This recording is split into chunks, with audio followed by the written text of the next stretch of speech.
ова издание. Комисијата за председателски дебати одлучи втората дебата меѓу Трамп и Бајден да биде виртуелна. Но што велат кандидатите? Читајте на нашата веб страница. Колкав пат на бруто домашниот производ во Македонија се очекува за 2020-та? Проекции на Светска банка. Измешани реакции по почетокот на учебната година. Протести за и против онлайн настава. Останете со нас. Поздрав до сите што не гледаат. Јас сум Милена Ѓоргиевска. И пред да почнеме со денешното издание на Newsflash, да ви упатам на нашата веб страница за сите најнови информации за состојбата на Трамп и за справувањето со COVID во САД. А ние продолжуваме со Светска банка и незината анализа на најновите економски мерки на владата на Северна Македонија за помош на најпогодените од пандемијата. Јане Бојаджиевски за ова. Кои се импликациите од COVID-19 за јавниот долг во Македонија? As you know, the COVID-19 crisis has been a huge crisis. COVID-19 е голема криза не само од здравствен аспект, туку има финансиски и економски импликации. За Северна Македонија изработивме временска рамка за поддршка на навигација на реформите. Меѓу насоките, вели Кабрал, Светската банка укажава на ризиците со кои се соочува економијата, но и понудиле препораки кон разни видови на извори за финансирање на заемите во време на криза. In the case of North Macedonia, they have been doing relatively well. Во случајот со Северна Македонија, земјата се справува релативно добро во кризата од аспект на продолжување на потребите за финансирање. Го одржуваа домашниот пазар и издадоа еврообврзница. И позната американска компанија за финансиски услуги во последниот извештај позитивно ја оцени генералната слика за земјата, потенцира овој виш економист од Вашингтон. In September, that one of the rating agencies, Standard & Poor's, reaffirmed North Macedonia's ratings. Во септември една од агенциите за кредитни рейтинзи, Standard & Poor's, го реафирмираше рейтингот на Северна Македонија на исто ниво како стабилен. Тоа е фантастично со оглед дека живееме во време на пад и на негативен рейтинг. Ситуацијата е многу подобра од колку што изгледа. Но какво е очекувањето од најавените нови мерки од македонската влада? Одговор побаравме од канцеларијата на Светската банка во Скопје. Господине Шимбов, како се одразува COVID-19 врз севкупната економија и јавните финансии во Македонија? Како што е случај во скоро сите земји во светот, така и во Република Северна Македонија, ковид пандемијата го зема својот данок врз на економската активност во земјата. Рестриктивните мерки во однос на движењето на населението, кои што се спроведува пролетоска, влијае на намалувањето на општата побарувачка и следствено на тоа и на трошењето, нели. Во однос на нашите проекции за 2020 година очекуваме пад на бруто домашниот производ од 4,1%, што е значителен пад во однос на растот кој што го имавме во 2019 година од 3,6%. Кои се клучни чекори за ублажување на последиците? Како што знаеме, ковид пандемијата има негативни ефекти на пазарот на труд, со оглед на тоа што намалената економска активност доведе до зголемување на невработеноста, со оглед на тоа што голем број работници ги изгубија своите работни места. Добар дел од овие негативни ефекти на пазарот на труд беа ублажени до некаде со мерките кои што ги спроведе владата во однос на субвенционирање на платите и социјална помош за ранливите категории меѓу другите. Според последните бројки на Министерството за финансии, Северна Македонија има јавен долг од 59,5% од бруто домашниот производ. Економистот Шимбов укажува дека поради намалената економска активност има зголемување на фискалниот дефицит од 6,3% од бруто домашниот производ.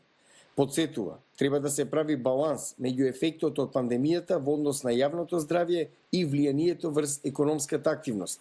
Нема да има карантин како мерка против ширењето на коронавирусот, најави премиерот Заев при неодамнашно интервју, бидејќи според него тоа ќе биде директно на штета на економијата. Според последните проекции на Светската банка, се очекува економскиот раст во регионот во 2020 да биде само 0,9%, најнизок од 1967. Хаотична ситуација по почетокот на учебната година. Дел од учениците и родителите протестираат против онлайн настава. Некои бараат да се вратат во училиште. Мики Трајковски пренесува. Подредени еден позади друг на строго утврдени места и со маски на лицата. Учениците од прво до трето оделение од основното училиште Свети Климент Охридски во Охрид беа подготвени да го започнат новиот училишен ден. На влез во училиштето на секој од нив им се мереше температура. За среќа никој немаше повисока од 37,4 степени, максимално утврдената граница до која секој ученик може да ја следи наставата. Првично имавме страф околу почнувањето на наставата. Меѓутоа секој дневно како што одиме со наставата, се тече според оние пропишани законски протоколи. Можам да кажам дека ситуацијата овдека е сосем безбедна. Еден клас сега е поделен на две групи кои следат настава во различен период од денот. За Валентина Кузмановска, наставник, ова е прв ваков предизвик во 32 години работа со деца.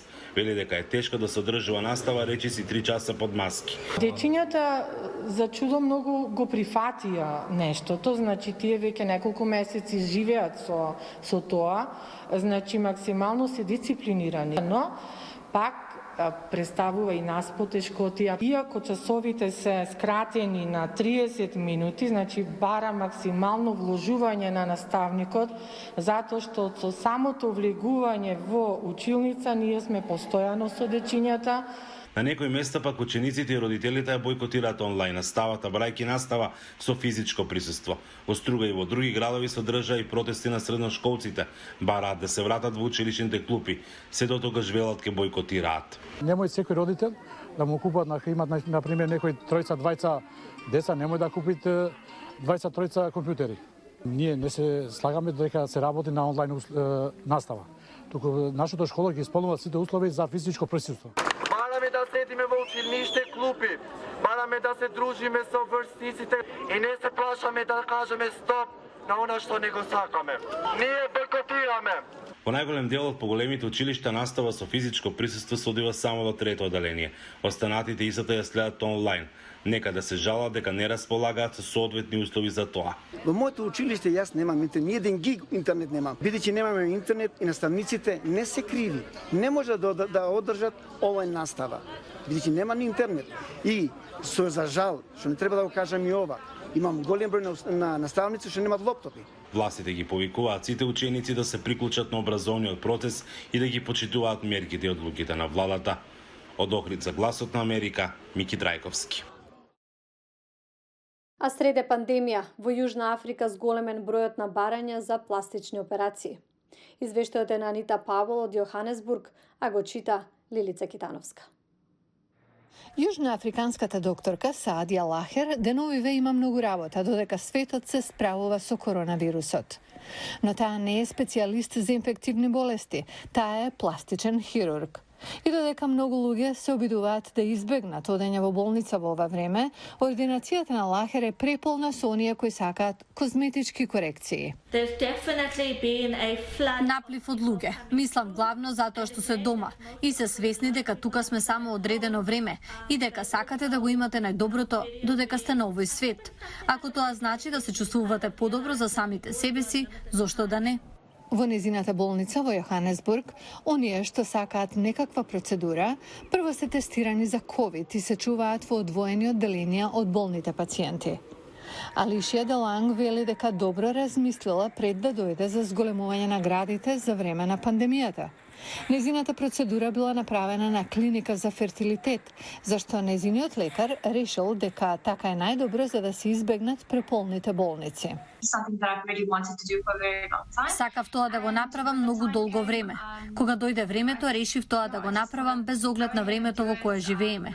Не знаеме колку долго ова ќе трае. Не знаеме кога ќе заврши. Процедурата на Деланг чинела околу $2600. Американската асоциација на доктори за пластична хирургија вели дека таков зафат во просек чини без малку $4000 во САД. Благодарам што не гледавте. Имајте пријатен викенд.